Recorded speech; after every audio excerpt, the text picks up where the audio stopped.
And hello everyone. So it's been quite a while since I have made a video, and probably first thing you notice is that I no longer have a beard. I am presently in Spokane, Washington at my dad's house, and I'm going to give you a quick little view of what the backyard is like over here. There's a whole bunch of stuff here on this porch, but it's a nice place. So I'm here with Maria. We're over here. We're gonna visit him anyways, and we just got back from Rainbow Gathering, which is amazing, and which is part of the reason why I shaved. And being that I did shave, I'm gonna make a video with my thoughts about the gathering, which is to come soon. It was just incredible. But I wanted to make this video about beards. I'll go through maybe growing a beard maybe once or twice a year, and it'll be for like 6 to 8 months or so, and then I'll go a few months without a beard, and a lot of people will ask me, upon first meeting me, or even like my stepdad, it's, they'll still have questions about why I guess I am the way I am, my hair and my beard and all that stuff. So I've made a decision to make this video sort of on growing a beard video. And I've written down a couple notes, so I'm going to look away from you guys a couple times throughout this thing. And I've written a lot. I'm going to try to do this fast because we're already in 2 minutes. So here's this. A beard is an offering and a prayer. The beard, by effort and perseverance, becomes both a burden and a blessing, a vehicle of higher transmission and alleviation. The beard requires discipline and self-mastery, without which I am separated from my natural childlike joy. So I'm speaking from personal experience here, and I'll get to this a little bit later. In growing a beard, one is consciously or unconsciously deciding to grow up, to embody maturity and the archetypal wisdom associated with the bearded sage. That sage is old for a reason. A premature beard can cause anger, short-temperedness, and a stoic personality. Unless one always smiles very big, like that, a beard can hide a constant joyful and humble smile, like this. You don't see that with a beard. You feel it, but you don't see it, and a lot of people sometimes aren't able to feel it. Beard is a vehicle of transmutation. All that is felt and experienced while having a beard is stored in the hair, rather than dissipating into the universe like regular.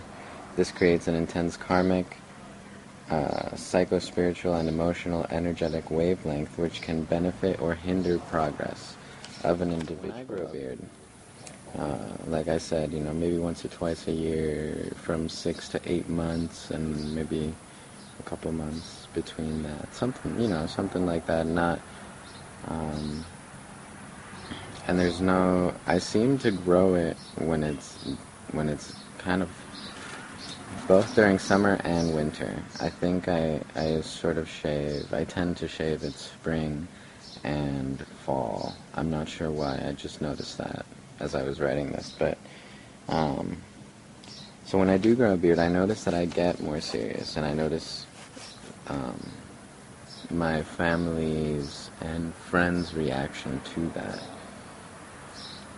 I become quite somber in a reflective way, introverted and less interactive with the exterior world. I look a lot different without a beard. It's weird. It's like I have half a head here. I used to have, my head would come from here to here, but and I've written down as a note, It's funny though, because because I do it when I want to get serious about life. Um, I feel like I wanna, kind of buckle down and be a man, kind of thing, and get serious about myself, about my life, about my relationships, and about God. Um, and then what's funny about it is that I always end up with the biggest lesson in my head, being the lesson I find to be most important at the end of it all is to love endlessly like a child, not looking for anything or moving towards anything, but knowing it within and living it and sharing it. So, I mean, that's pretty self-explanatory. I do notice that I get serious when I have a beard, um, and the sort of side effects of a premature beard that I spoke of a couple minutes before, I only know from personal experience, and I know that is valid information through dream work and mental work and that I've done and verified with beings. But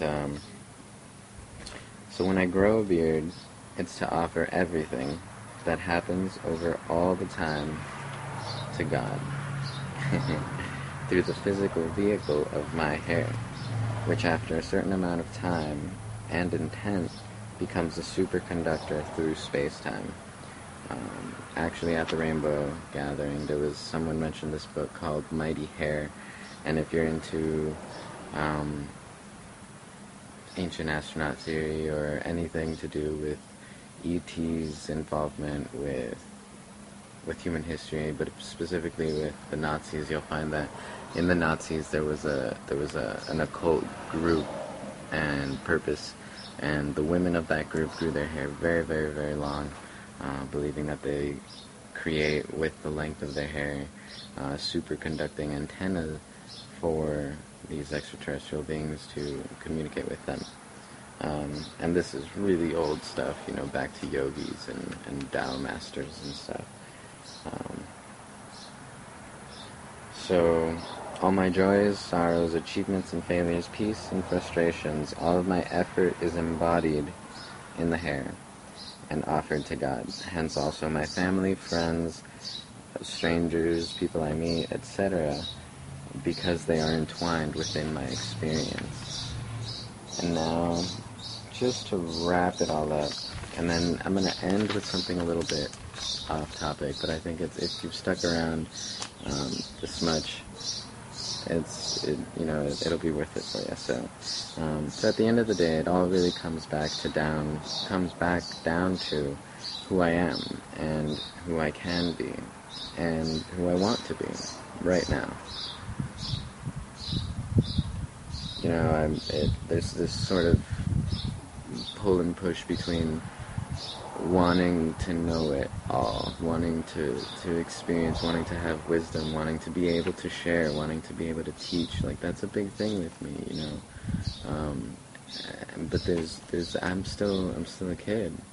I'm still just a baby in this world, and I like being that too.